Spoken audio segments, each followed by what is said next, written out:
yani an abakosen echi Edobo bokatiti azwa mo wo jomoro manzini ya enula an bechichili edobola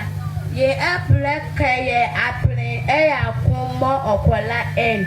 solan mo chichili edobola befle inana eplesa mo olimwa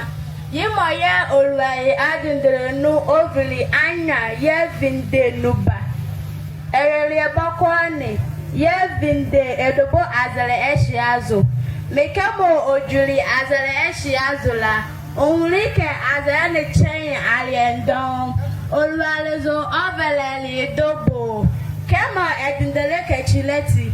ena ye flei edobo alenglimora lili ebiane azola en nana eplesa mo olimwa na imeza nana nyaza nana eplesa moto zenyo blenglimo kakala di biane azola ale nana eplesa moto zle ensa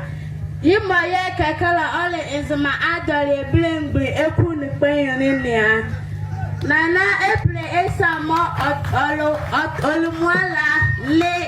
ene le solamo ibikunu pale imoti mekamo avoni amachi kwala ne jile lozo pale la olele no akwatana don olwa eshi azo ma bevali edobo babukali suwane mo si ashara auzo Awulae Edobo man se beyo akwaba